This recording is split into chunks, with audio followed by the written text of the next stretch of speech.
ขอนอบน้อมแด่พระผู้มีพระภาคเจ้าพระองค์นั้นเป็นผู้ไกลจากกิเลสตรัสรู้ชอบได้โดยพระองค์เองนะโมตัสสะภะคะวะโตอะระหะโตสัมมาสัมพุทธัสสะนะโม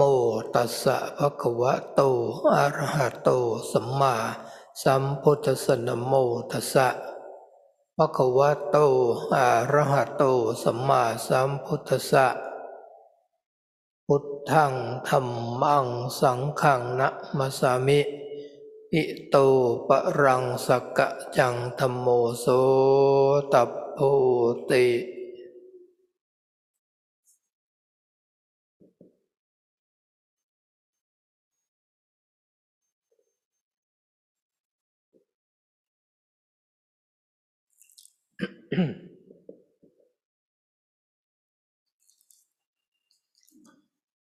พวกเรามาปฏิบัติทำกันนะในสมถานซึ่งศีลห้า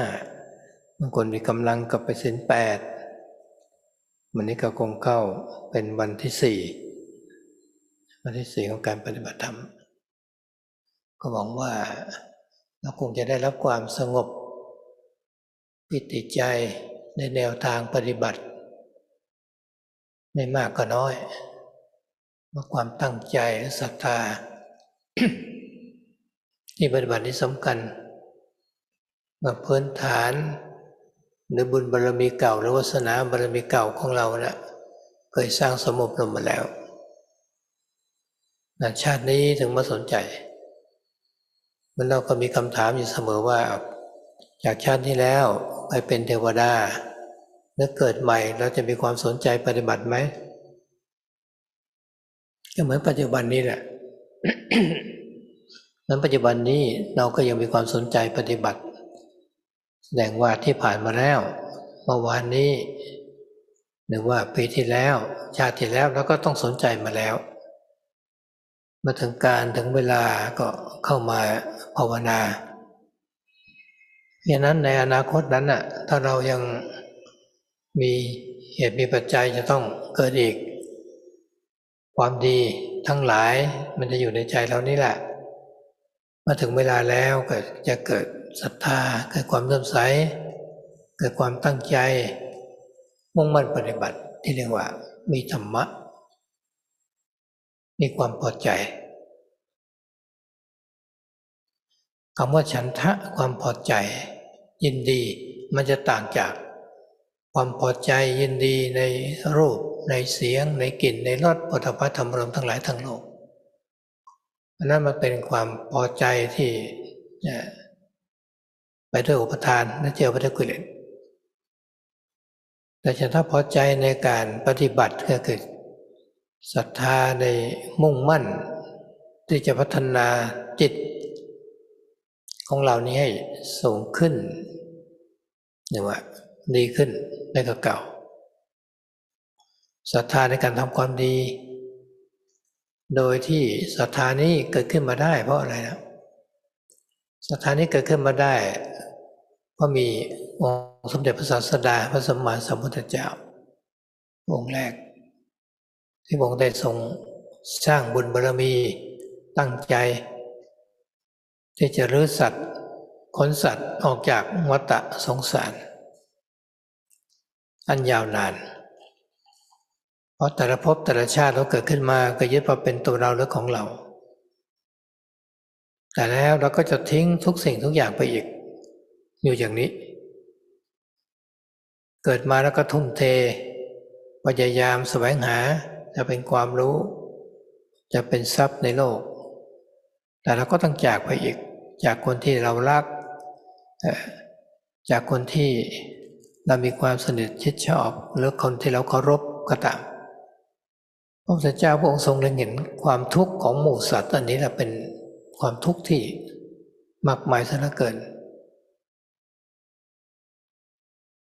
ยิ่งสังขารเมื่อมันเสื่อมขึ้นไปมีโรคภัยไข้เจ็บที่มันร้ายแรงยิ่งทุกข์ทรมานจนตายเพราะฉะนั้นพวกเราเนี่ยที่มีศรัทธาและมีความตั้งใจก็ได้คุณของพระพุทธองค์เราต้องน้อมซะก่อน ทุกวันระลึกถึงคุณของพระสัมมาสัมพุทธเจ้าและพระองค์ก็ทรงแสดงธรรมตั้งแต่เรื่องให้เราเข้าใจที่เรามีความตนีมีความถี่เหนียวมีความหวงแหนในทรัพย์ทั้งหลายเห็นว่ามันจะไม่เกิดประโยชน์ถ้าเราจากโลกนี้ไปแล้วบางคนฉลาดก็ทำเอาไว้ซะก่อนที่เมื่อเราจากไปแล้วลูกหลานจะมาทำบุญให้เราก็มีศีลก่อนมีทานมีศีลมีความดีทุกอย่างพยายามท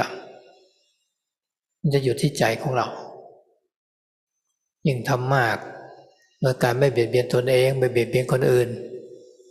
ความดีงามก็จะอยู่ในใจของเรามากขึ้นเป็นพลังงานที่ดีที่เก็บสะสมไว้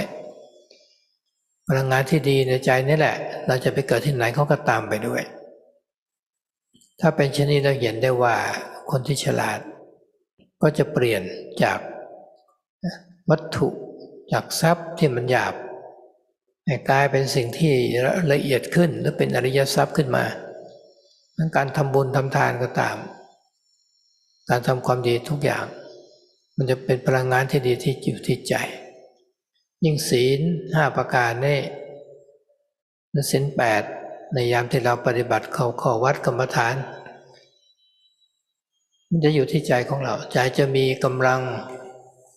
มีพลังที่จะเดินหน้าที่จะพัฒนาจิตใจเพราะมันมีศรัทธามีความเลื่อมใสมีความตั้งใจจริงแล้วเนี่ยเราทำอะไรก็จะสำเร็จลงได้แต่สิ่งที่ขาดไม่ได้ไม่ใช่ว่าเราจะนั่งเฉยๆฟังทำแล้วรู้จักแล้วก็ไม่ทำตามไม่ปฏิบัติตามเราอยู่เฉยๆก็จะไม่ได้เข้าใจในธรรมะมันบางทีก็มีญาติโยมมาวัดหนองประพงละหลวงพ่อชาท่านก็เทศให้ฟังแล้วเขาเดินออกไปเขาก็พูดกันว่าหลวงพ่อท่านก็เทศได้ทุกอย่างเลยถูกต้องหมดนะแต่เราทำไม่ได้ถ้าเขามีคำว่าเราทำไม่ได้มันก็จะจบลงละแต่ถ้ามีความตั้งใจว่าเราจะทำให้ได้มันก็ต่างกันท่านเทศดีสอนดีเราจะต้องทำให้ได้คือมีความเพียรถ้าทำไม่ได้ก็คือไม่มีความเพียรถ้าอยู่ในน้ำก็ไม่ว่ายน้ำสุดกำลังของเรามันก็จมน้ำตายแต่ถ้าเรามีความเพียรมีความตั้งใจพยายามว่ายเราจะข้ามแม่น้ำที่ใหญ่โตก็ได้ด้วยความเพียรของเราเพราะพระสัมมาสัมพุทธเจ้าพระองค์ยิ่งมีความเพียรมากกว่าเรานับกันไม่ได้เทียบกันไม่ได้เลยมันในจักรวาลนี้น่ะมีนกตัวเล็กๆเสียงส่งเสียงร้องนั่นน่ะมันจะดังกระสักขนาดไหนล่ะแต่คุณของท่านน่ะสุดอนันตจักรวาลนั้นน่ะหาที่สุดท่านจะประมาณไม่ได้พระองค์ก็ยังมีความเพียรความตั้งใจความมุ่งมั่นที่จะเป็นพระสัมมาสัมพุทธเจ้าแต่เรานี่เป็นสาวกบารมีเพียงทำตามที่พระองค์ทรงค้นพบพระธรรมไปแล้วเท่านั้นเองเหมือนมีสวนมะม่วง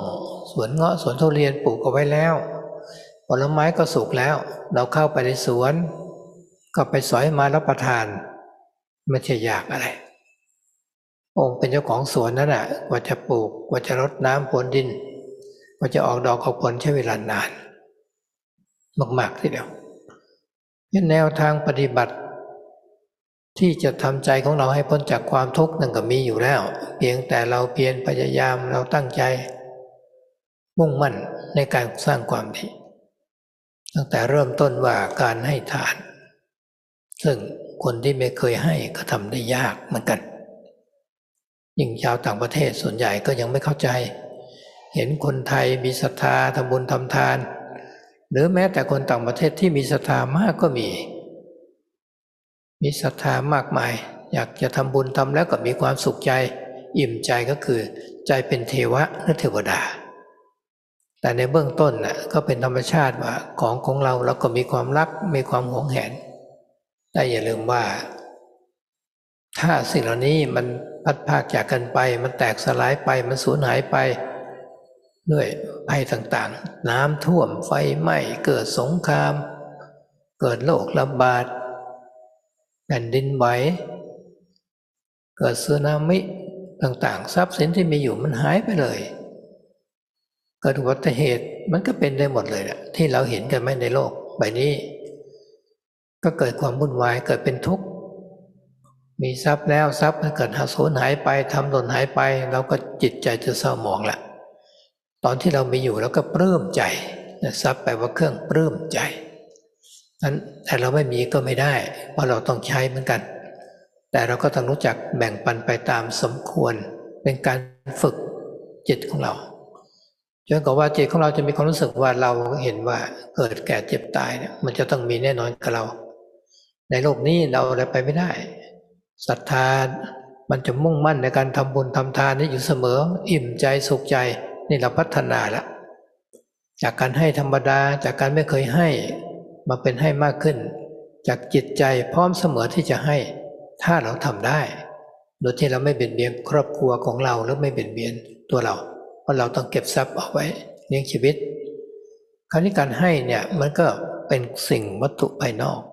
แต่สิ่งที่ยากขึ้นไปก็เรื่องของอภัยทานอภัยทานคือการให้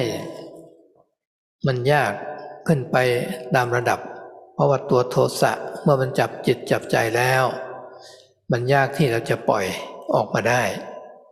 ผู้จับใจของเราจะเสมอเหมือนกับโทสะนั้นไม่มีละพระพุทธเจ้าตรัสเพราะฉะนั้นเราก็ต้องระมัดระวังในระหว่างวันว่าเราจะไม่โกรธใครเราจะไม่เบียดเบียนใครทางกายทางวาจาหรือแม้แต่ความคิดเมื่อก่อนเราไม่รู้เราก็คิดไปสารพัดอย่างมีอารมณ์ไม่ชอบใจก็มีความโกรธความไม่ชอบใจกับพยาบาทนี่เป็นธรรมชาติของจิตของทุกคนไม่ว่าเป็นพระหรือเป็นฆราวาสก็เป็นอยู่อย่างนี้ในสมัยพุทธกาลก่อนพุทธกาลสมัยนี้ก็เป็นอย่างนี้เพราะตัวอวิชชาความไม่ชอบใจนั่นแหละความไม่อยากมีไม่อยากเป็นมันก็เป็นตัวโทสะเกิดขึ้นมาเราก็มาฝึก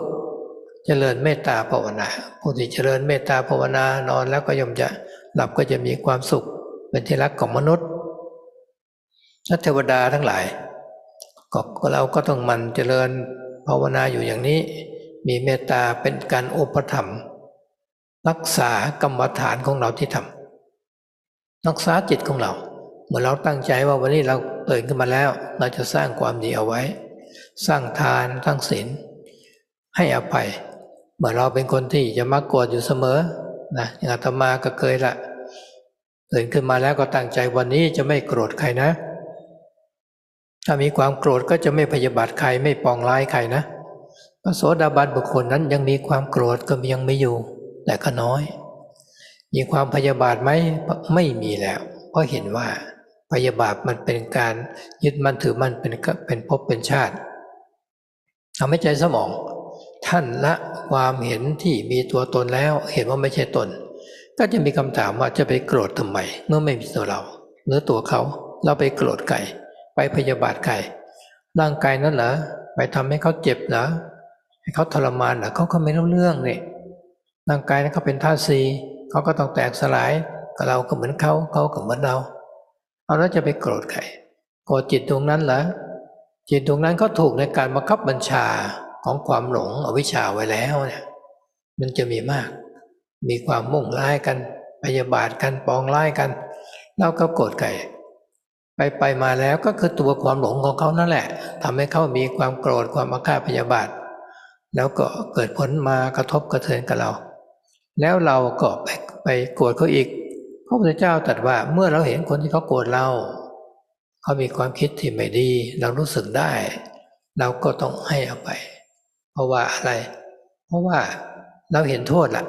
เห็นเขาโกรธอย่างนั้นเขาพยาบาทเราก็เห็นโทษเขามุ่งร้ายเราก็เห็นโทษเราก็แผ่เมตตาจิตเพราะว่าอาวิชชาต่างหากทำให้คนมาเป็นทุกข์ในใจของเรากับเพราะอวิชชาในใจเราทำให้ใจเราเป็นทุกข์อวิชชาในใจคนอื่นเขาก็ทำให้เขาเป็นทุกข์เราจะไปโกรธใครก็ต้องเห็นว่าเพราะความหลงอวิชชาและอวิชชามันมีตัวตนที่แท้จริงไหมล่ะมันก็มีเหตุมีปัจจัยเกิดขึ้นเหมือนกันจากความทุกข์ทั้งหลายจากอุปทานจากตัณหาจากเวทนาก็เกิดสังขารความปรุงแต่งชนิดที่เป็นตัวเราของเราก็เป็นอวิชชาอวิชชามันก็เป็นเหตุให้เกิดตัวเกิดตน เกิดเราเกิดเขาเกิดเวทนาเกิดตัณหาเกิดอุปทานในใจมันหมุนเวียนเปลี่ยนไปอยู่อย่างนี้แหละมันไม่มีตัวมีตนมีเรามีเขาที่แท้จริงเมื่อเป็นเช่นนี้เราก็ไม่โกรธใครไม่พยาบาทใครแต่เมื่อเรายังพิจารณายังไม่เห็นความเป็นอนัตตาของอวิชชาอย่างนี้เราก็มีตัวเราอยู่เอาละเราก็ไม่ต้องการความทุกข์ไม่ต้องการให้ใครมาอาฆาตพยาบาทเราจะไม่อาฆาตพยาบาทคนอื่นเขาก็ตั้งใจไว้อย่างนี้แต่ว่ายังมีไหมก็ยังมีความโกรธอยู่พยาบาทไม่เอายังมีอยู่ในการปฏิบัติในเบื้องต้นก็แผ่เมตตาและพยายามพิจารณาทำสติของเราให้แนบแน่นก็รู้อยู่แล้วว่ามันไม่ดีรู้อยู่แล้วว่าเราต้องละแต่ยังละไม่ได้เราก็เพียรไอ้ต้องทำความเพียรนี้สำคัญทีเดียวการนั่งสมาธิแรกๆชั่วโมงนึงเราลองทำความเพียรไปได้2 ชั่วโมง3 ชั่วโมงจนถึง6 ชั่วโมงต่อวันก็ได้หรือนักปฏิบัติเป็นพระเป็นเณรอาจจะมีเวลาปฏิบัติได้ถึง8 ชั่วโมงก็ได้นี่เรามีความเพียรเมื่อทำความเพียรอย่างนี้มันต้องได้มากละไม่มากก็น้อยเป็นความเพียรในการละบาปความเพียรในการละความขี้เกียจตั้งใจมีความขยันเอามาสู้กันเมื่อสู้ได้ใจเราจะปลอดโปร่งมากอิ่มอกอิ่มใจเบิกบานใจมากในการสร้างความดีในการสร้างบุญในการสร้างกุศลเช่นเรามีความเพียรพยายามกันนี่แหละมาสวดมนต์ตื่นแต่เช้าตี 5ทำวัดสวดมนต์ภาวนาปฏิบัติแล้วเราก็ยังจะมีความเพียรในการปฏิบัติออนไลน์อีกคนที่ไม่มีเวลาถึงจะไปทำงานก็เอาใจฝักใฝ่สวดอิติปิโสไว้ดึงสติของเราไว้ให้อยู่กับจิตสติมีมากๆเราเข้าใกล้พระพุทธเจ้ายิ่งสติเราเด่นชัดพระพุทธเจ้าก็จะเด่นชัดในใจเพราะตัวสตินี้มันจะพัฒนาสู่ปัญญาให้ความเพียรพยายามบาปเกิดขึ้นต้องละเพียรพยายามถ้ายังไม่เกิดไม่ให้เกิดคราวนี้บุญกุศลล่ะบุญกุศลเกิดขึ้นมาเช่นการทำความดีก็รักษาไว้เช่นการทำบุญให้ทานบางทีเรามีศรัทธาก็ต้องรีบทำต้องรีบช่วยคนแม้ว่าจะยากไร้ก็ตามโรงพยาบาลคนเจ็บคนป่วยคนชราคนพิการเราทำได้เราก็ทำแล้วถวายพระสงฆ์สมณะพราหมณ์เราก็ทำสงเคราะห์ญาติเราก็ทำไปตามกำลังแต่ระวังว่าไอ้ตัวความตนีทีเหนียวมันก็เข้ามาเหมือนกันให้เรารู้เท่าทันมันแล้วก็ละมันไปหรือเราไม่ต้องการมีศีลเห็นว่าไม่เห็นจะเกิดประโยชน์อะไรเลยแต่ว่าพ่อแม่เราก็เคยทำมานะถึงวันพระวันหยุดเราก็รักษาเรายังไม่เห็นประโยชน์แต่เราเห็นว่าพระพุทธเจ้าสอนวันนี้เกิดประโยชน์มากเป็นบุญมากเราก็ปฏิบัติก่อนเมื่อเราทำไปเป็นความเคยชินแล้วเห็นผลในการปฏิบัติก็จะมีกำลังใจขึ้นเหมือนเราปฏิบัติในสมาธินี่แหละทีแรกเลยก็เราจะได้ยินได้ฟังว่าเกิดปิติเกิดสมาธิอิ่มอกอิ่มใจเมื่อเราชาร์จพลังทางจิตใจเต็มเนี่ยกายเบาจิตเบาเราก็อยากจะทราบว่าเป็นยังไงนะมันดีซะเหลือเกินเพราะตอนอยู่ปัจจุบันมันวุ่นวายความรู้สึกนึกคิดความปรุงแต่งเนี่ยมันวุ่นวายในจิตใจของเราซะเหลือเกินละความลังเลสงสัยในแนวทางปฏิบัติอีกด้วยแต่เมื่อเราพยายามค้นคว้าหาวิธีฟังธรรมจากพระที่ท่านเข้าใจในแนวทางได้อย่างถูกต้องเราก็มีศรัทธาขึ้นมากขึ้นในการปฏิบัติพยายามฝึกเช่นคนบางคนก็ตื่นเช้าใส่บาตรได้เราไม่มีเวลาก็หยอดตู้ไว้ได้เช้าขึ้นมาก็สมาทานศีลของเราเองก็ได้เมื่อเราทำได้อย่างนี้จิตใจก็เบิกบานมีความสุขใจในทานในศีลนะก็เห็นว่าอานิสงส์ของทานศีลก็เกิดความสุขใจอิ่มใจเป็นทรัพย์อริยทรัพย์ที่ประเสริฐมากทีเดียวในใจของเรามีศรัทธาไม่หวั่นไหวในการสร้างความดีละอันนี้ก็มามีศรัทธาในการปฏิบัติสิในการความเพียรฝึกจิตสังเกตจิตของเรามีสติดูจิตผู้ใดตามรักษาจิตของตนได้ก็จะพ้นจากบ่วงของมาละก็คือความทุกข์ความยากความลำบากก็ขอให้เราตั้งใจว่าในชีวิตนี้ในชาตินี้เอาละเราจะทำความดีของเรานี้ให้เต็มที่ก่อนจะจากโลกนี้ไปเพราะว่าโลกนี้เขาก็มีเวลาที่ให้เราอยู่ได้เหมือนกันแต่เราก็ไม่ทราบว่าจะให้เราอยู่สักกี่ปี ถ้ากรรมมาตัดรอนเราก็จะตายกันในวันนี้วันพรุ่งนี้ก็ได้ถ้ามีบุญบารมีอยู่อีกก็จะอยู่ยืดยาวไปอายุไป70 80ถึง90ถึง100ปีก็มีแต่ก็อาจจะอยู่ด้วยความสุขภาพร่างกายแข็งแรงไม่ใช่ไปนอนติดเตียงทุกข์ทรมานแต่เราก็เลือกไม่ได้ว่าเรานี่จะเป็นโรคอะไรเราจะตายอยู่ที่ไหนตายในอากาศไหมเครื่องบินตกตายไหมตายในน้ำไหมตายบนบกตายเวลาเช้าสายบ่ายเย็นอันนี้เราไม่รู้เลยเห็นว่าโรคนี้มันมืดมากเลยนะร่างกายเนี่ยที่เกิดขึ้นมาชีวิตนี้มันมืดมากเราไม่รู้อะไรในอนาคตนั้นเราก็ไม่ประมาทพระพุทธเจ้าสอนไม่ประมาทเราก็ทำความดีมีสติรักษาจิตของเราดูจิตของเราจิตนี้เป็นที่รับรู้อารมณ์นั่นเองจะมีอะไรบ้างล่ะเรามีอายตนะภายในคือตาหูจมูกลิ้นกายมีใจมีรูปเสียงกลิ่นรสโผฏฐัพพะความเย็นร้อนอ่อนแข็งธรรมารมณ์ที่เกิดขึ้นกับใจอันนี้เป็นยังไงเมื่อ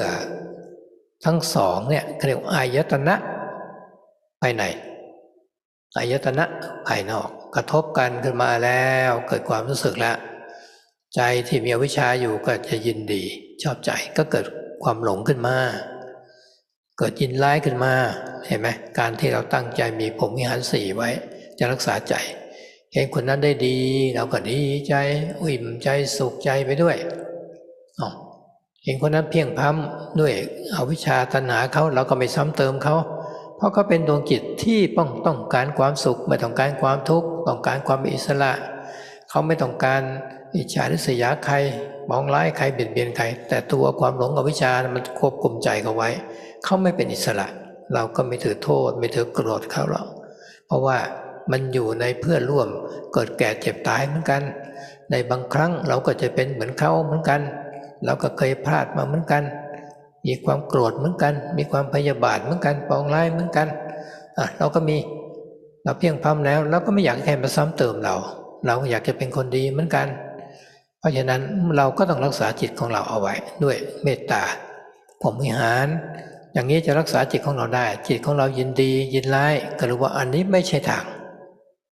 มันจะติดอยู่ในทางสองฝั่งคือกามสุขาริการิโยโกหรืออัตตกิลมัฏฐานิโยโกเราไม่เดินแล้วเราเดินไปตรงกลางเห็นจิตละถ้าสติแนบแน่นกับจิตของเราได้ดีสมาธิตั้งมั่นจะเห็นชัดเลยอารมณ์สึกยินดีก็สอนว่าไม่เที่ยงไม่แน่นะไม่ใช่เรานะความรู้สึกเป็นสุขนี้ไม่ใช่เรายินร้ายก็ไม่ใช่เรานะนี่เรียกว่าตัณหาทั้งสามกามตัณหาเกิดความยินดีภาวะตัณหาอยากมีอยากเป็นในความสุขนั้นมากเกินไปวิภวตัณหาไม่ชอบใจสิ่งที่เราได้เช่นเราอยู่กับคนที่เราไม่ชอบไปไหนมาไหนอยู่รวมกันไม่ชอบมีความเป็นต่างกันก็เกิดวิภวตัณหาขึ้นไม่อยากจะพบไม่อยากจะเจอไม่อยากจะได้ยินนั่นก็เป็นตัณหาอีกในรูปในเสียงในกลิ่นในรสนั้นเราไม่ต้องการนะเหมือนสิ่งที่เราไม่ชอบใจนะอาหารที่ไม่อร่อยไม่ชอบใจเราสละได้ง่ายๆอาหารที่ชอบที่เราอร่อยด้วยเราก็ทำได้อยากขึ้นมาเพราะฉะนั้นเราก็ต้องฝึกไปเรายินดีไหมยินร้ายไหมเราก็มาดูจิตว่าอย่าไปยึดมันถือมันทั้งสองนี่นะไม่ใช่ทางมันจะติดไปอยู่ในโลกเราต้องอยู่ตรงกลางเห็นว่าอันนี้เป็นอนิจจังยินร้ายกับเป็นอนิจจังมันไม่ใช่เราไม่ใช่สัตว์บุคคลตัวตนเราเขาสักแต่ว่าจิตสักแต่ว่าจิตเห็นไหมเข้ามาแล้วคราวนี้เมื่อเรานั่งสมาธินานๆล่ะเกิดทุกขเวทนามั่งเดินนานก็เกิดบ้างเกิดความง่วงเหงาหอนอนก็มีสติไว้ให้แจ่มชัดไว้พิจารณาตัวเวทนานี้มันมีได้เพราะมีระบบประสาทที่ส่งไปตามร่างกายของเราทุกสัดส่วนถ้าระบบประสาทนี้ไม่ไปแล้วเราจะเห็นว่าร่างกายก็เป็นท่อนไม้ท่อนฟืน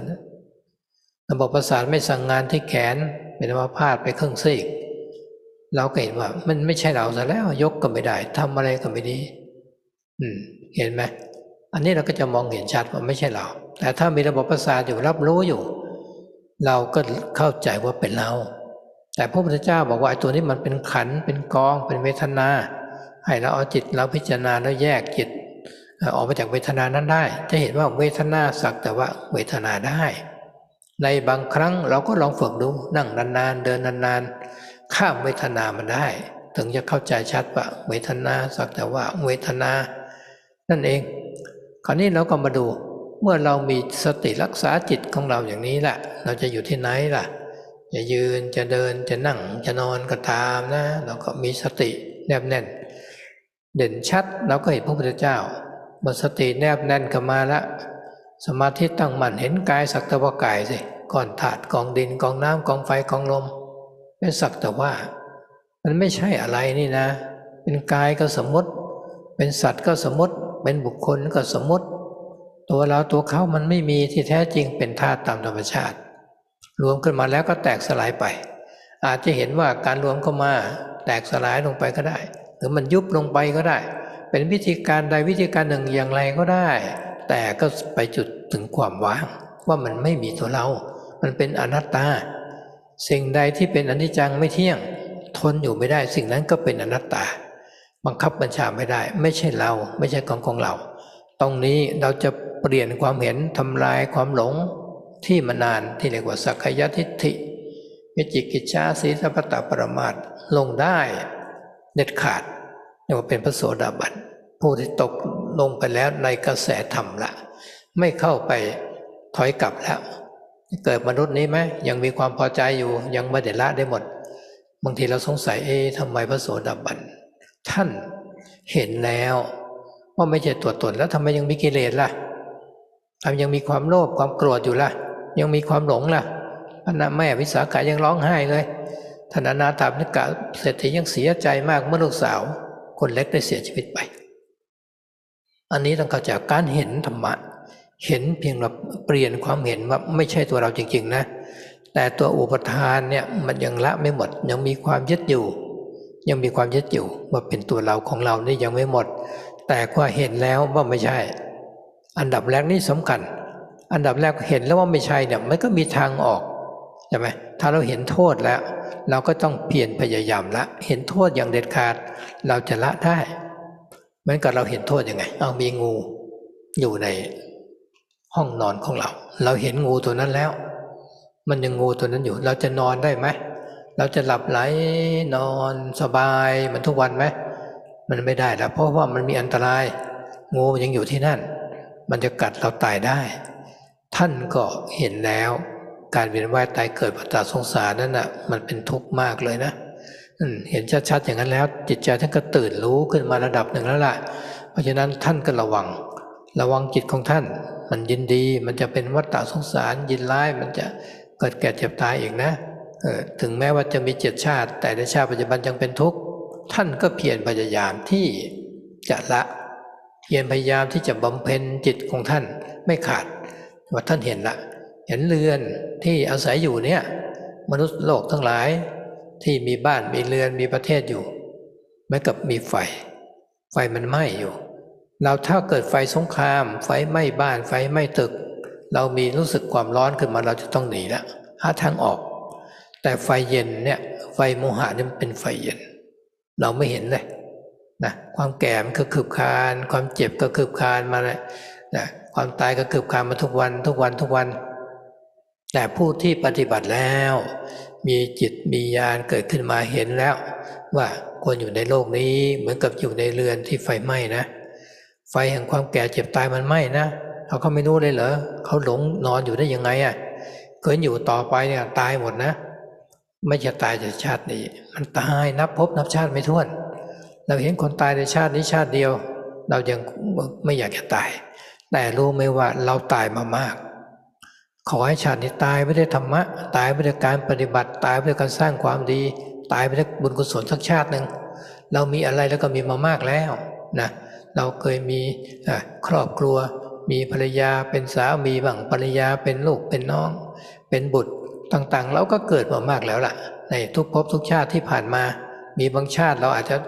มันวุ่นวายมากเลยเราไม่อยากจะมีแล้วก็อยากจะเป็นตัวคนเดียวอยากจะปฏิบัติธรรมเราก็ต้องเคยอธิษฐานเอาไว้เหมือนกันแต่ละภพแต่ละชาติอย่างไรก็ตามชาตินี้เมื่อเรามีศรัทธาปฏิบัติอย่างนี้เราก็มาดูจิตดูใจพิจารณาเห็นเป็นความว่าไงได้ว่ามันไม่มีตัวตนที่แท้จริงนี่สักแต่ว่ากาย เวทนาหรือจิตถ้าสูงสุดขึ้นไปอันนั้นน่ะปัญญาอย่างละเอียดถึงจะเห็นธรรมะว่าแม้ความดีอริยมรรคมีองค์8ปิติเกิดขึ้นก็ตามปัญญาเกิดขึ้นก็ตามมันก็เป็นธรรมะฝ่ายกุศลทั้งนั้นเลยแล้วเราก็วางไปอีกว่าสิ่งเหล่านี้มันไม่ใช่เรานะปัญญาเกิดนี้ก็เป็นธรรมชาติของปัญญาเป็นธรรมอย่างหนึ่งเกิดขึ้นตั้งอยู่ดับไปสติธรรมสมาธิธรรมวิริยะธรรมปัญญาธรรมก็ตามก็เป็นธรรมะนั้นล้วนเป็นธรรมะที่เกิดขึ้นมาเป็นธรรมอย่างเดียวเท่านั้นเองมองเป็นธรรมะเหมือนท่านอาจารย์ของหลวงปู่ชาหลวงพ่อปู่ทองรัตน์ท่านไปสอนหญิงชราให้ทำความดีบ้างให้ใส่บาตรบ้างท่านคนนั้นก็โกรธท่านก็ยืนแผ่เมตตาอยู่นั่นน่ะจนเขาก็เริ่มใส่บาตรเขาก็ทำความดีท่านก็ไปโปรดเขาซึ่งยังไม่มีใครโปรดเขาได้เขาเป็นคนตนีทีเหนียวแล้วบางครั้งท่านก็เห็นเขาโกรธอย่างนั้นท่านก็โอ้สาธุสาธุนะท่านเหมือนกับว่าเห็นธรรมะละธรรมะเกิดขึ้นมาแล้วธรรมะเกิดละบางทีครูบาอาจารย์ถูกแม่ชีคนหนึ่งด่าว่ารุนแรงเสียหายท่านก็ยิ้มอารมณ์ดีถ้าบอกธรรมะเกิดมันเป็นธรรมะทุกอย่างเป็นธรรมะทั้งกุศลกรรมอกุศลกรรมก็ตามเป็นธรรมะอนุสักตวธรรมเห็นไหมว่ากายเวทนาจิตธรรมสักตวกายเวทนาจิตธรรมไม่ใช่สัตว์ไม่ใช่บุคคลไม่ใช่ตัวไม่ใช่ตนไม่ใช่เราไม่ใช่เขานี่แล้วก็พิจารณาไปให้เรามีสติอย่างนี้วินิจฉัยหรือเอาจิตใจฝักใฝ่ในการปฏิบัติของเราเมื่อเรามีการพิจารณาด้วยอุบายแยบคายเรียกว่าวิมังสาเห็นไหมฉันทะวิริยะจิตตวิมังสาเป็นคุณธรรมที่เราจะสำเร็จจะทำการเรียนก็สำเร็จจะทำงานก็สำเร็จรุ่งเรื่องไปได้ดีจะทำปริญญาตรีโทเอกทำด็อกเตอร์ทำศาสตราจารย์แล้วก็สำเร็จได้ในความเพียรความพยายามความตั้งใจการปฏิบัติก็เหมือนกันน่ะเราจะมุ่งหวังละตัวละตนได้ก็ต้องมีความเพียรพยายามความตั้งใจจดจ่อในสิ่งที่เราทำนั้นน่ะว่าเป็นสิ่งที่ดีสิ่งที่เลิศที่สุดในชีวิตนี้แล้วเราก็พยายามวิเคราะห์พิจารณาด้วยวิปัสสนาไข้ควรเราก็เข้าใจอย่างแจ่มชัดขึ้นมาในธรรมที่เราเห็นธรรมที่ควรรู้ควรเห็นรูปนามเกิดขึ้นตั้งอยู่ระดับไปอันนี้แหละจะทำลายตัวตนเปลี่ยนความเห็นจากเราเขาไม่มีที่แท้จริงไม่มีละนี่ว่าเห็นธรรมตกกระแสแห่งธรรมข้ามพ้นวัฏฏะสงสารได้ระดับหนึ่งไม่ต้องมาเกิดอีก8 ชาติละยังไงก็เข้านิพพานแน่พูดยังไงว่าจะนั่งจะนอนจะสบายไปยังไงเราก็ต้องเข้านิพพานแน่ไม่เกินชาติที่8แน่นอนก็ขอให้เรามุ่งหวังปฏิบัติถ้าเราทำอย่างนี้นะบุญกุศลจะติดตามเราไปทุกภพทุกชาติจนกว่าเราจะถึงพระนิพพานขอให้ทุกท่านจงโชคดีเห็นธรรมทุกกันทุกท่านเจริญพร So we've been following the 5 precepts, or if we have more energy, we follow the 8 precepts. This is the 4th day of our retreat together. We may have experienced some degree of peace and collectedness, some rapture and fullness in the heart through our Dhamma practice, whether a little or a lot. So we have this firm intent to practice, and this is something that's important. This comes from a foundation that we've built before, from our parami, our spiritual virtues that we've cultivated in the past.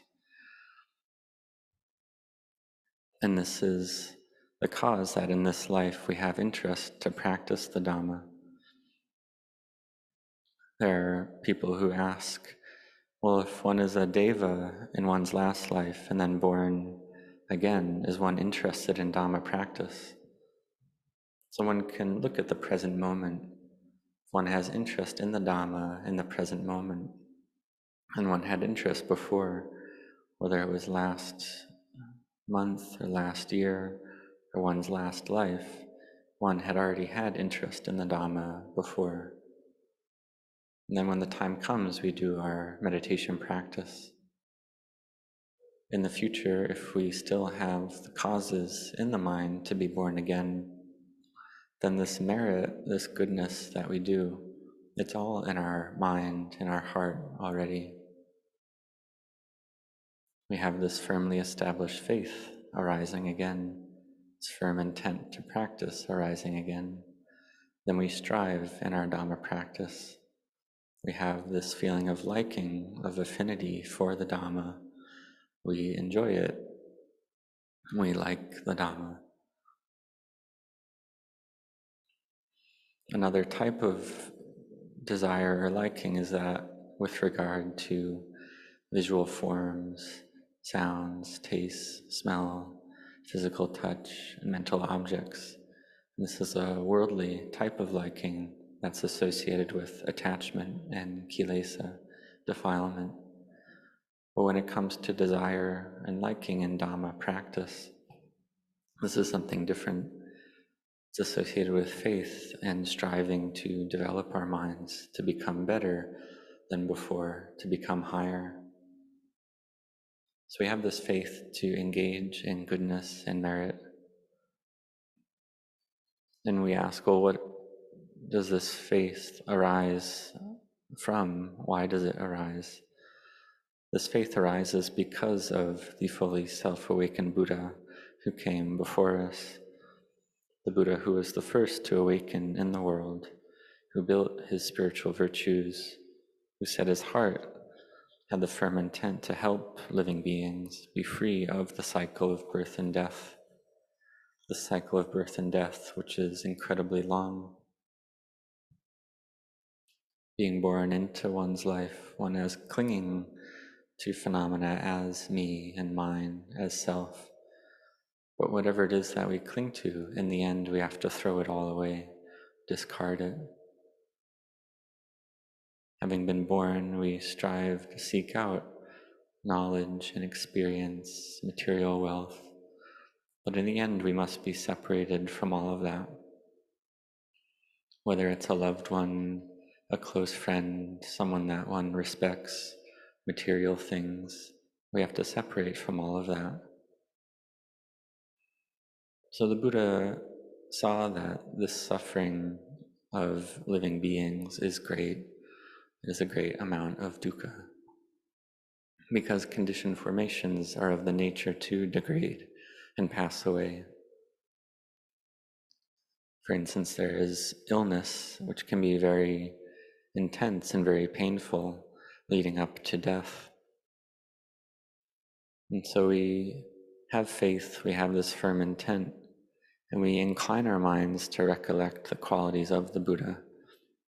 We recollect and pay homage to the good qualities of the Buddha.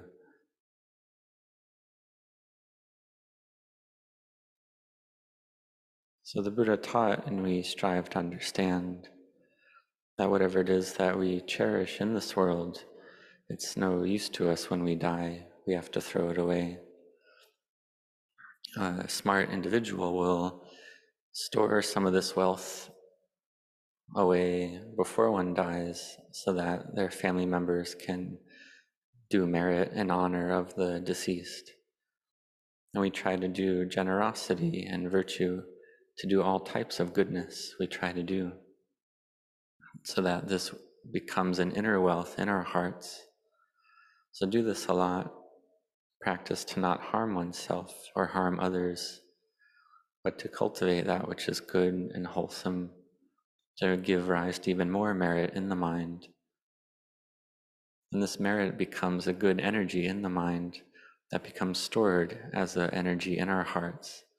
so that wherever we go, wherever we get born again, this good energy follows us. So this is something that a smart person would do.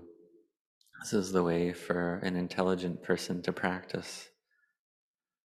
Because we see that all the coarse material things, they're all of the nature to change. And so we make these coarse material objects, we turn them into a subtler, a noble wealth in the heart. Whether it's generosity or virtue or all different types of merit, they become a good energy in the heart. So the 5 precepts or the 8 precepts, we try to do that. And we practice following the schedule and discipline of this retreat. And this is an energy. in our mind that we use to develop our mind. So we have faith, we have firm intent, and with this we can succeed. It's not that we just sit around without any effort, just sit around lackadaisically, but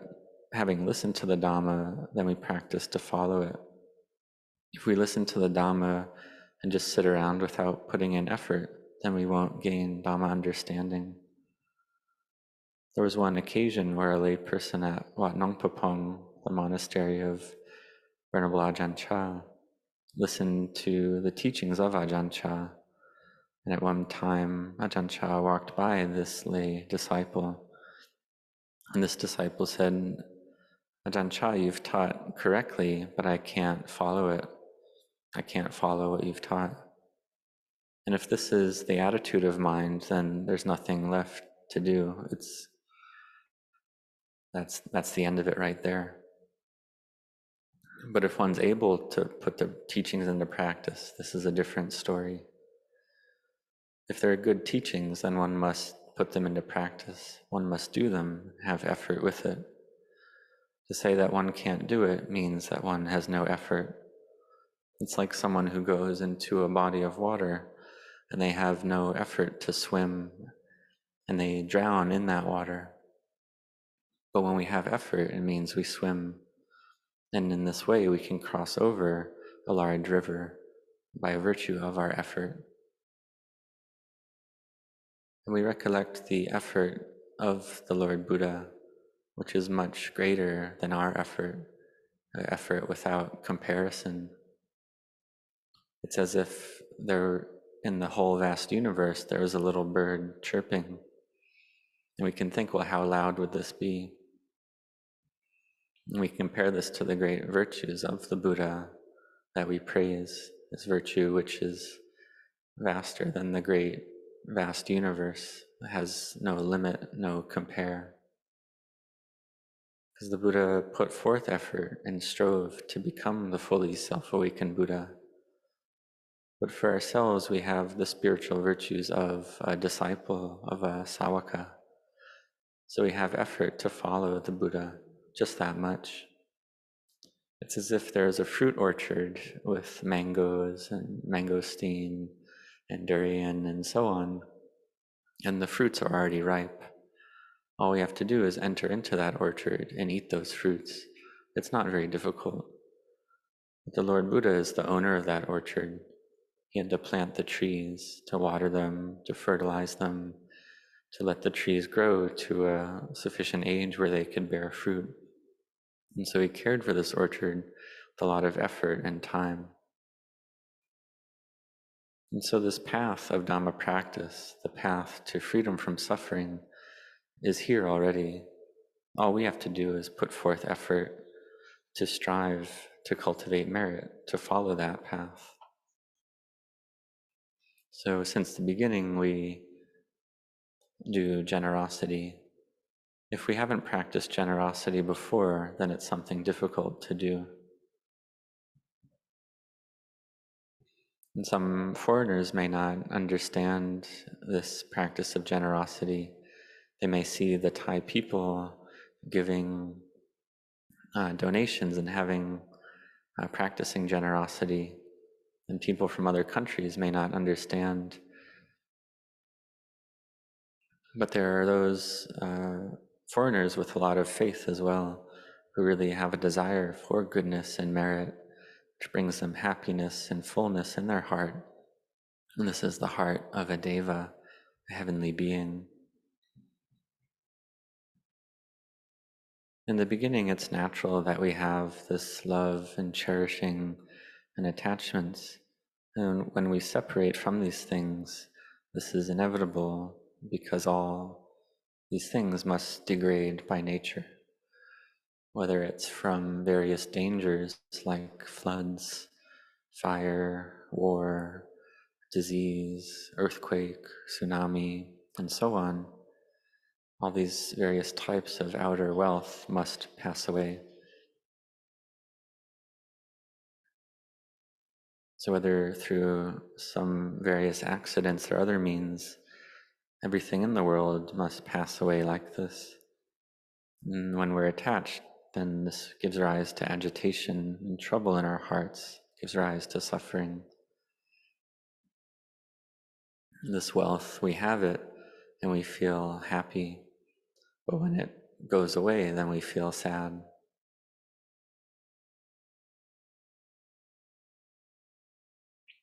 So having wealth, we should use it properly to care for our lives, use it correctly, and train our hearts. Because in our hearts we have felt and seen old age, sickness, and death, and we realize we must experience these things for certain. We can't take anything with us when we die. So therefore we have the faith to strive to do goodness, to do merit all the time. This brings us a feeling of fullness and happiness in our hearts.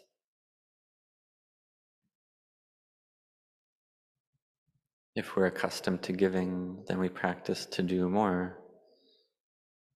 When our mind is ready to give, then we do it, we practice it. But we also practice not to harm ourselves, not to harm our families, because we have to care for our own life as well. And this is speaking of outer giving, but that which is harder to do is the giving of forgiveness, which is also called the giving of fearlessness. In this giving of forgiveness, we see that when we have dosa, when we have aversion arise in our minds, it's very difficult to let go, because there's nothing that grabs the heart like dosa. Aversion grabs the heart like nothing else in the world.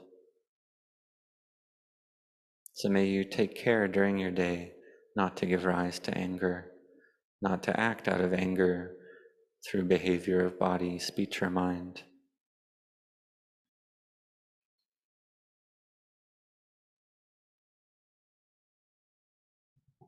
Because we have this disliking arising, we have various thoughts. We may wish to harm or hurt, but we see that this is natural for all people to have aversion of some type arise. Whether it's a monastic or a lay person, aversion is normal for people to experience. Whether in the Buddha's time, in the present day, or in the future, it's the same. Based on ignorance, disliking arises. We don't want certain experiences, and so we experience aversion in the heart. So given this, we must practice metta bhavana, the cultivation of loving kindness. One who cultivates loving kindness sleeps happily, sleeps at ease. They are beloved by humans and heavenly beings. So we cultivate this meditation on loving kindness. And loving kindness is that which takes care of our other meditation objects. Loving kindness cares for our hearts and minds. And this is a way to build merit and goodness. And then we practice giving, practice virtue,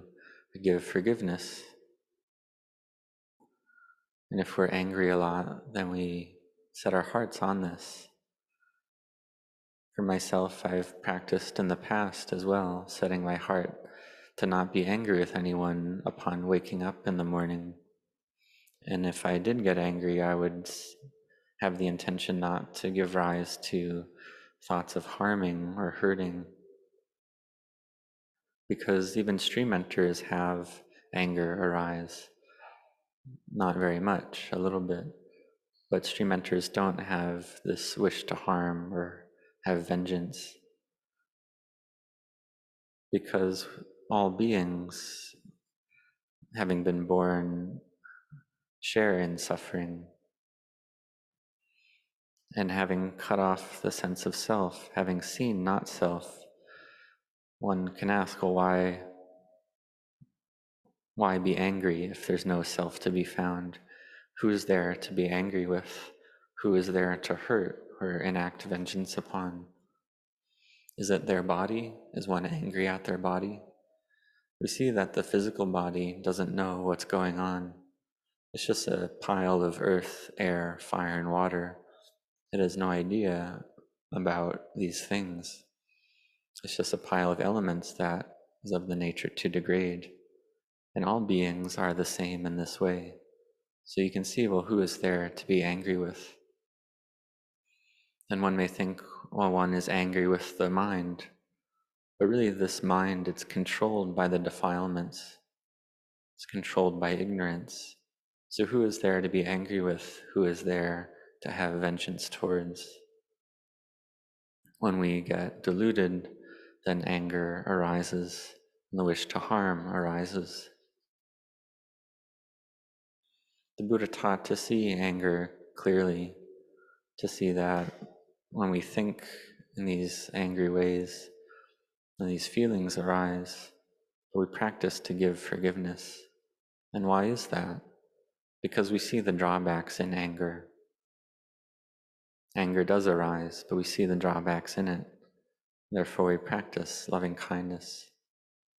Because ignorance leads to suffering. Ignorance covers over our minds, and we suffer. And it's the same with other people's minds as well. Their minds are covered with ignorance, and their minds suffer as well. So we see that it all arises because of delusion, because of ignorance. This ignorance is something that's not me, not mine, not you, not yours, not self. Based on causes, it arises.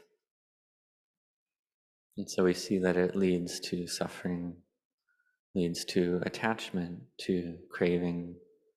to feeling, to conditioned formations, to proliferation, to the sense of self arising. And then again, to ignorance. This ignorance is the cause of the sense of self arising, of me and you, them and theirs, which again leads again to feeling. And this just cycles about, circles around in this way. But there's no self to be found in this process. There's no one to be angry with. So may you contemplate this. And if one doesn't see not self, then it's merely because ignorance is covering over the mind. But we see that having a sense of self, having been born, no one wants suffering, no one wants to experience pain and difficulty. And this is the same for oneself and others, all the same. So may you set your hearts in this way and investigate within your own heart. Do I have anger? Do I have vengeance? In the beginning, we all have these qualities. So may you practice loving kindness. Contemplate this. Establish your mindfulness firmly. Establish it well.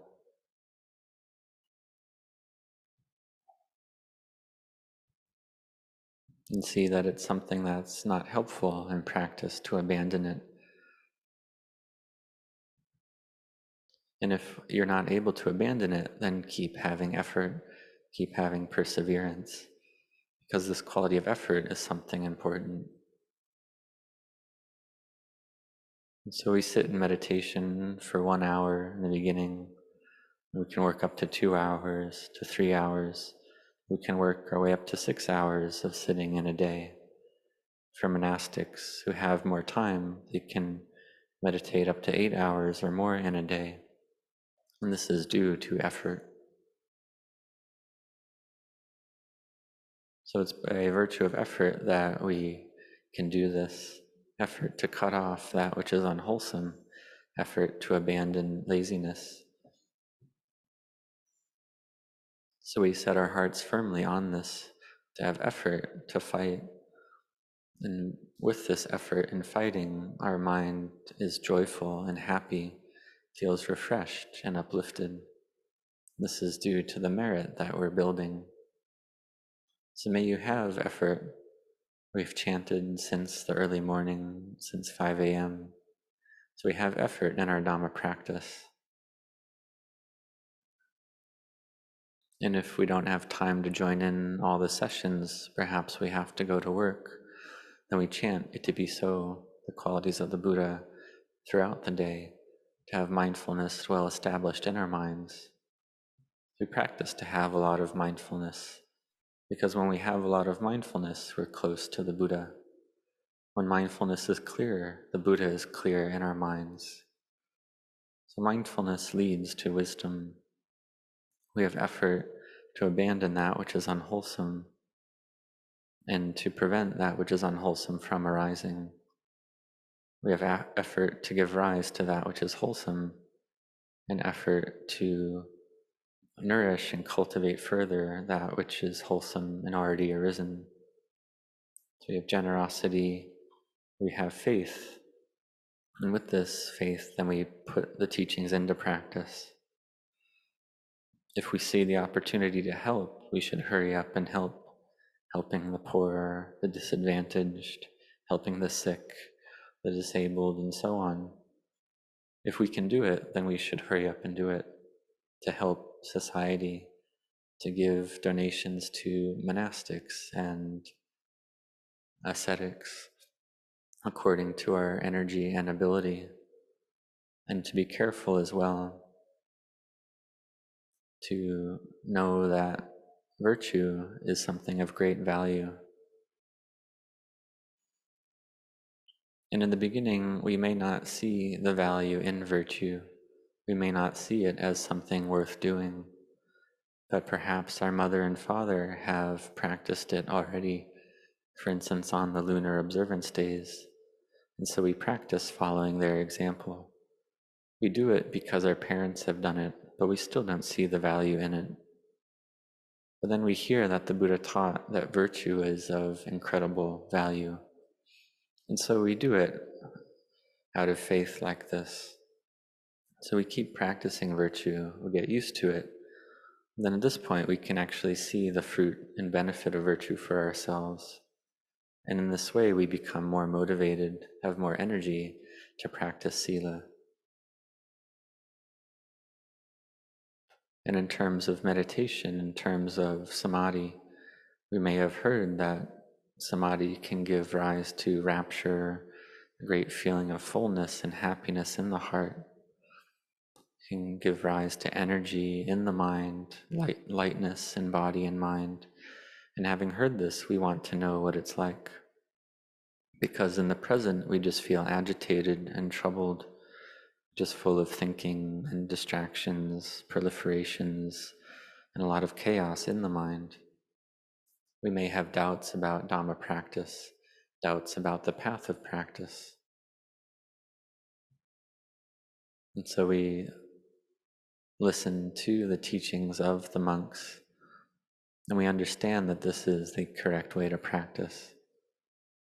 And through this, then our faith grows even more in Dhamma practice. And we try to do it. In the morning, some wake up early in order to give alms to the monastics. And some undertake the moral precepts by themselves in the morning. This is something that you can do. It can give rise to joy and freshness, upliftment of mind. We have happiness with our practice of sila. We see the benefit of sila practice. We feel full, we feel happy. This is a noble wealth in the heart. In this way, our faith doesn't waver, but we're well established in this virtue and goodness. So we have faith in Dhamma practice, and therefore we have effort to train our hearts and minds, to keep a watch over the mind, to establish mindfulness well, to care for our hearts, to overcome suffering, to overcome difficulty. So may you be intent to do this in this lifetime. May you use this life to do goodness and merit to its utmost, to the fullness of your ability before you die. Because we don't know how long we have. In this world, we're not told how long we'll be in this world. We don't know when we'll die or what we'll die from. If we have merit and parami, we can live a long life, 70, 80, 90, or up to 100. But we don't know, will we be very sick towards the end? Will we be bedridden? This is something that we don't choose. We don't choose or know where we'll die, what illness we'll die from. If we'll die from a plane crash, from drowning in water, die in the morning or the evening, we just don't know. So we see that this world is very dark. Having been born into these bodies, then life is something obscured and dark. We don't know the future. So therefore, be heedful. Have mindfulness well established in your mind to look after your mind. Because we see that this mind is something that receives sense impressions. And what are these? Well, it's the inner sense bases of the eye, the ear, the nose, the tongue, the body, and the mind, and the outer sense objects of visual forms, sounds, tastes, touches, smells, and mental objects. And all these things are experiences that arise in the mind. They are called the inner and outer ayatana. And based on these inner and outer sense bases and objects, then contact arises, feeling arises. And the mind that is covered with ignorance will have liking and disliking arise based on these experiences.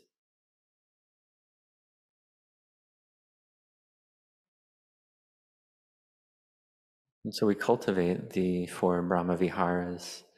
loving kindness, compassion, sympathetic joy, and equanimity. And we see that all beings wish for happiness, wish for freedom.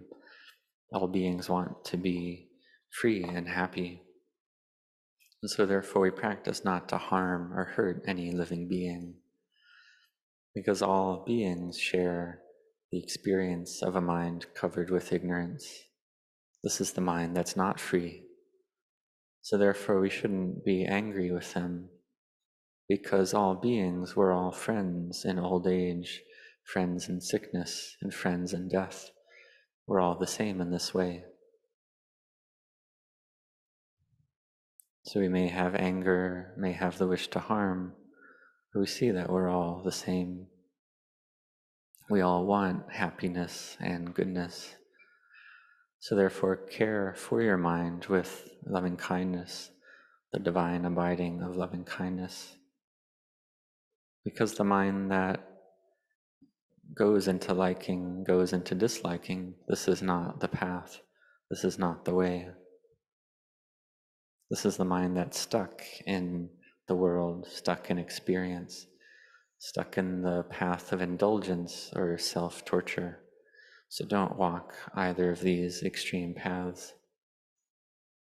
Practice to observe the mind with clarity, to have well-established mindfulness, to see clearly. Whether it's a sense experience that we like, contemplate it's unstable, it's unsure, it's impermanent, it's not self. Pleasurable feeling is not self. It's all not self, whether it's craving for sense experience, craving for becoming, or craving to not become. These 3 types of tanha, they're all arising based on causes. This vibhava tanha, for instance, we're with people that we don't like or we don't enjoy their company. Perhaps we have different views from them, and we have this craving not to be arise. This is just another type of craving, or an experience of the 6 senses that we don't want. Then we crave to not have that experience. Perhaps it's a kind of object or food that we don't like. And this is a craving not to have, not to be. And if it's a food that we like, then we want it. So we set our hearts on practicing the path of Dhamma. We see, are we liking, are we disliking? Keep a watch over the mind, not to cling to these two phenomena of either liking or disliking. Because if we do, then we become stuck in the world. This is not the path of practice. See all liking and all disliking as impermanent, unstable, uncertain. It's not a me, not a mine, not a you or yours, not a self. A mind is just the mind. So we sit in meditation sometimes for a long time. This gives rise to painful sensation. We may walk for a long time. This can be painful as well. Or we feel sleepy. So may you have mindfulness with these experiences and contemplate them.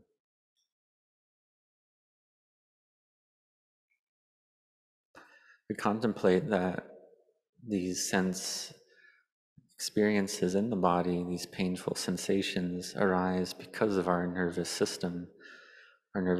sending information through the body. But if the nervous system is broken, then we don't feel anything.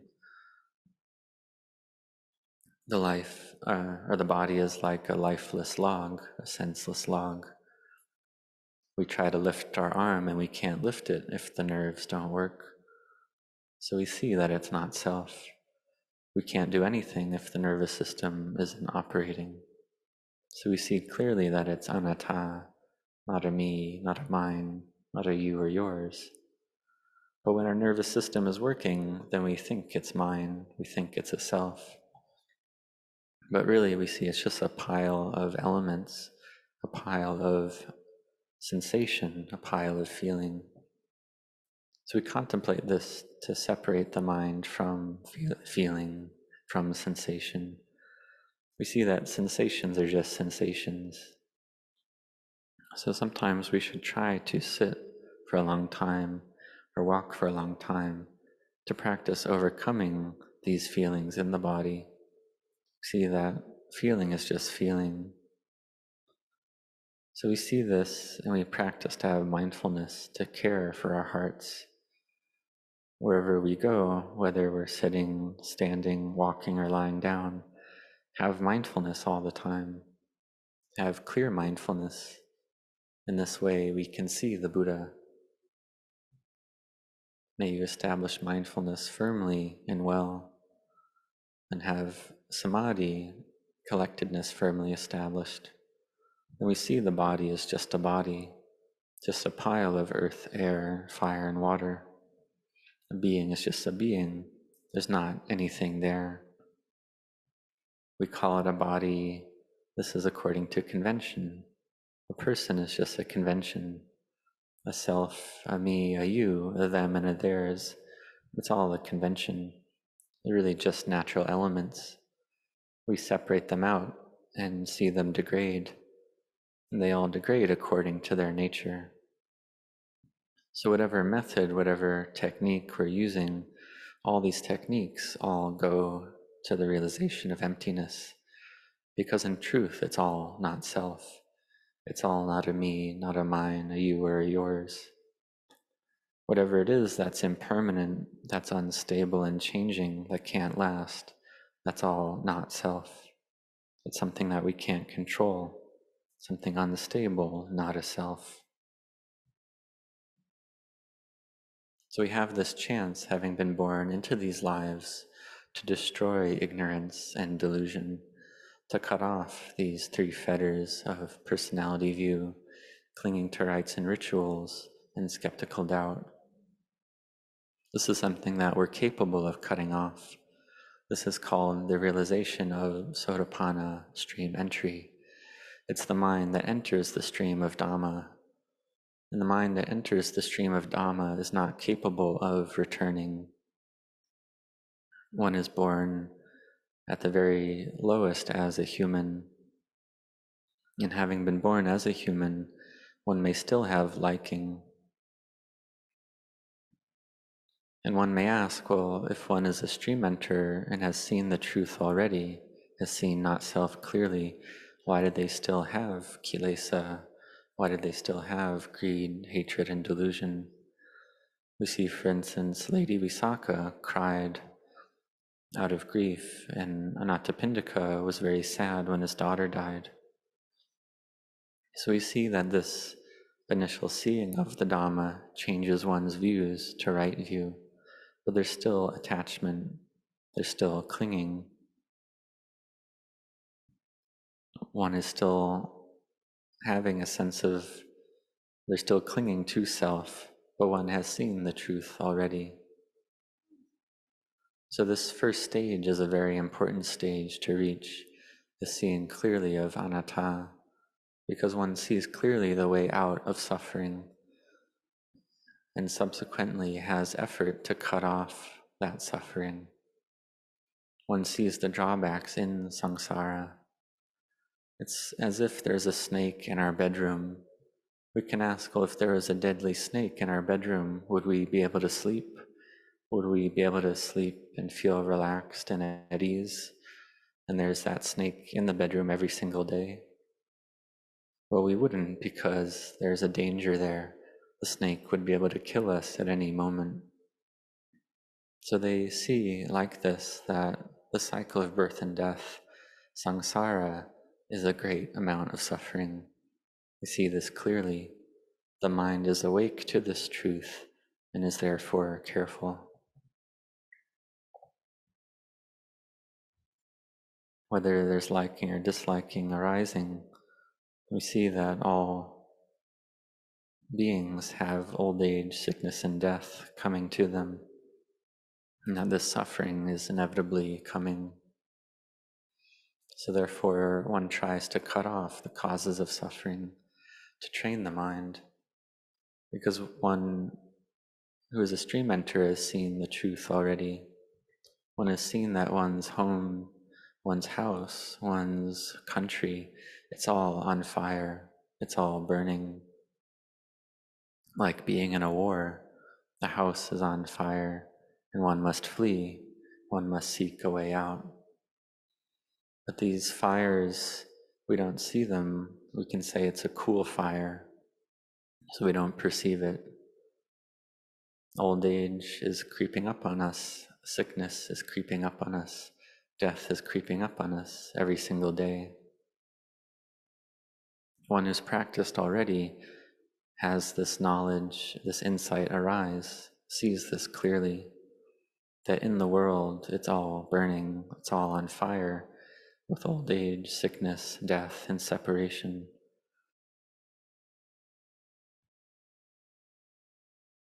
So how can one just sit around and lie down without effort? Because we all must die in the end. And it's not that we die just from this one life. It's not that we die just once, but we've already died countless times already.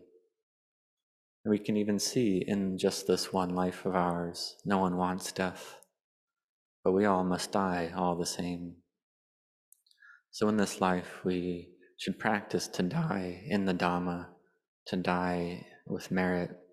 to die through practice, to die through goodness.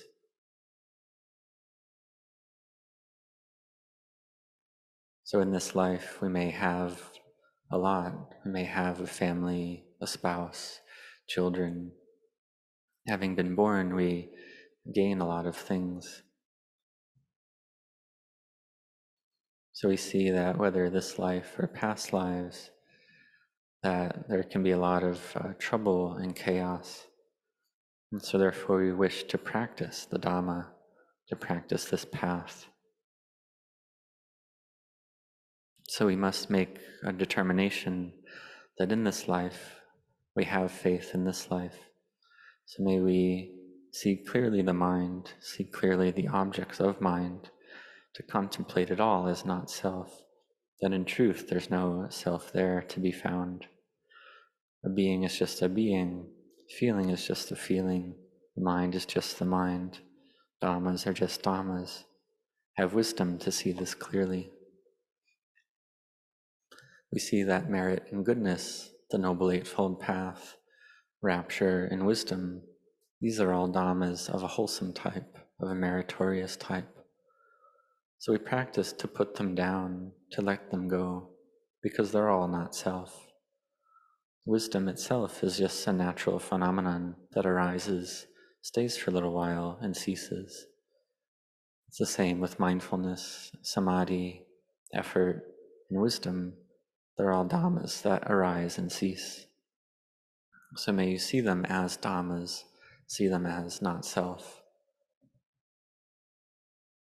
There's a story of Lungpu Tangrat, a teacher of Venerable Ajahn Chah, who's teaching an old, infirm person on alms round that they shouldn't give alms in the morning. And this person gave rise to anger. The Lungpu Tangrat spread loving kindness, and eventually that person did give alms. They went from someone who is stingy to one who is more giving. And when this person criticized Lungpu Tangrat angrily, got angry with him, Lungpu Tangrat lifted his hands in Anjali and said, "Satu, Satu, the Dhamma has arisen, the Dhamma has arisen." There was another great teacher who had a nun scold him, and he simply smiled. He saw it as Dhamma. He saw this is all Dhamma, whether wholesome or unwholesome, it's all Dhamma arising and ceasing. We see that this body, composed of the four elements, is just as it is. It's something that's unstable, ever-changing, stressful, and not self. It's not a me, not a mine, not a you or a yours. So may you contemplate this, have mindfulness, to put your mind with the Dhamma, to bring your mind to the Dhamma, to contemplate the four powers of vimamsa, analysis, chanda, desire, virya, effort, and chitta, mind or focus. These are dhammas that lead to success, whether it's in work or study, becoming or getting a master's degree, getting a PhD. So we get all these types of success through effort, through firm intent. And our Dhamma practice is the same way. We practice to cut off attachment, to abandon clinging. And we do this through setting our heart on the practice with effort. And this is all a type of merit and goodness. So may you set your hearts on this in this life. May you really put forth effort and try to do the practice, to contemplate. Because having been born, we have this faith, so we should practice to understand clearly in our own hearts, to understand the Dhamma, to strive to make effort, to see that all materiality and mentality arises, stays for a little while, and ceases. Seeing this clearly, this destroys the sense of self. It changes our view from wrong view to right view. We see that in truth there's no me or you, no mine or yours. This is seeing the Dhamma. This is entering the stream of Dhamma, which is able to overcome this cycle of birth and death, the cycle of samsara. It's the stream that inevitably goes to enter Nibbana for sure. So one who has realized stream entry, they can be at ease in any of the four postures, be relaxed, and they'll still enter Nibbana all the same. They'll have no eighth life. However many lifetimes they have, it's not greater than 7. And their lifetimes inevitably lead to Nibbana for sure. So I wish you all well in your Dhamma practice. May you be well, and may you all see the Dhamma.